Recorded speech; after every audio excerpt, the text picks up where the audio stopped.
As if creating an entire design structure of a brand guideline, logo, and brand strategy wasn't enough, my nightmare client is back yet again to demand that I build the structure of their business. This includes designing and building the website, creating the social media accounts, building the pitch deck template, and creating the business email.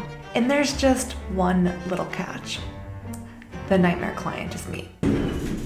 Hi, I'm Jen, and I'm building Jaya, a marketing, branding, and design agency, and it is launching in the beginning of November. Welcome back to the second episode in my 4-part series on creating a brand for the world's worst client, myself. If you're new here, I talk about everything designed from lifestyle to career, and I'm a big fan of sharing my process. Whether you're building a business, are a designer, or just enjoy process videos, leave a comment, like this video, and subscribe at the end. And if you're looking for just a little bit extra design content, you can always sign up for my monthly newsletter. Building the touch points. Each client will find me in a completely unique way. Some will be in person, some will be referrals, and some will connect with me on social media. But two things are very true. Every person will look through my website before working with me. And the second thing is that each micro touch point will strongly influence someone's decision whether they want to work with me or not. Before I get into the design, what is a touch point? It is any type of interaction between a person and a brand. This could be an email, social media post, a blog. Even this video is technically a touch point. For the Jaya agency, the things that I need to focus on building are a website, the business email, an Instagram page, and templates for the pitch deck. These are the pillars behind the business. So not only does the design need to be good, but the content of each of these items needs to be very informative, visually appealing, and educational. Creating the website. The biggest challenge and most time-consuming task for this week will be setting up the website. But prior to even doing this, I have already purchased my name on Namecheap. I first went and researched to see what other people are doing, from local agencies to huge international design firms. What I learned is people have some very interesting sites, and I really dislike animations, especially when I'm trying to read things. On my website, I want it to be very simplistic and clear that I am a design agency for fitness, health, and wellness brands. I will have my list of services, which is content creation, social media templates, branding, which includes logos and brand guidelines, brand strategy, product marketing, app and web design. After choosing an overall structure, it will go faster to choose the design style because I had already done my brand guideline last week. And I've decided to use a website builder because at this stage of the business, I don't need a custom website. My options were between Shopify, Squarespace, and Wix, but I'm not planning on selling any tangible items on my website, so an e-commerce platform was not necessary, and Wix was the winner because it has an integration with Figma. It blew my mind. I'm able to design screens using Figma and then import that directly into Wix. All I have to do is add anchors, connection points, unique transitions, and publish. I'm not gonna lie, the integration between Figma and Wix saved me a lot of time, but it was still very difficult for me to figure out because I am a true designer.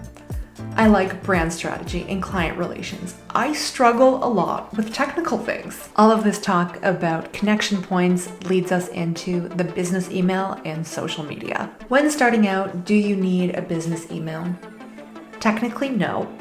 But when I think about my long-term agency goals of hiring and growing my business, if the brand is connected too heavily to my name, it will be hard to grow past me.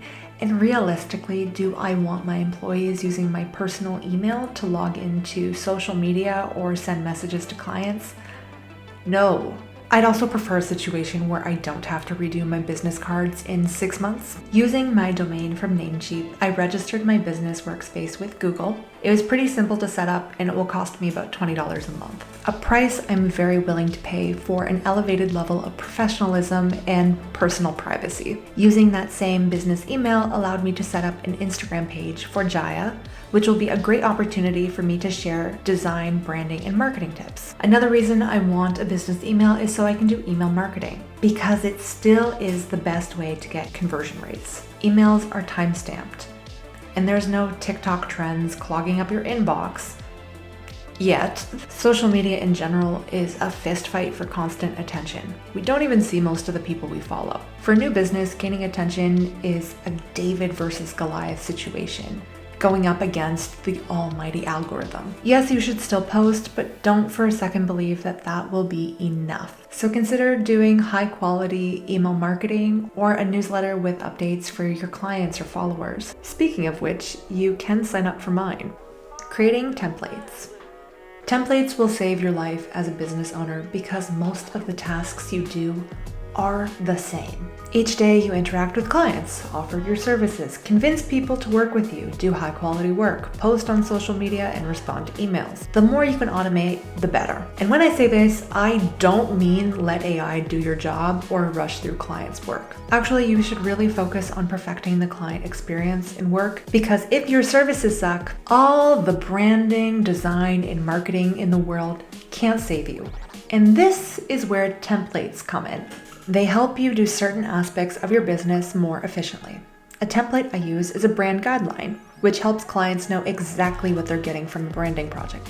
Another one that I'm building is the onboarding guide and the general pitch deck. If a client is on the fence about working with you, something that can really help is a pitch deck. It will have specific case studies relevant to them, clearly map out your services, and shows clients how you can help them achieve their goals. Templates are meant to bridge the gap between your services and visually connecting with clients to make that a much easier transition, which kind of leads me into the end of this video and my next week topic, which is all of the visuals surrounding a business. This week's video was heavily focused on the behind the scenes structure of building a business, but next week is a lot more visually fun. We're dealing with the merch, the business cards, content creation, social media templates. I have about 3 weeks until launch, but there is still a lot to do. However, the more I cross things off the list, the better that it's going. Thank you everyone who watched the entire process, and I will see you guys in the next video.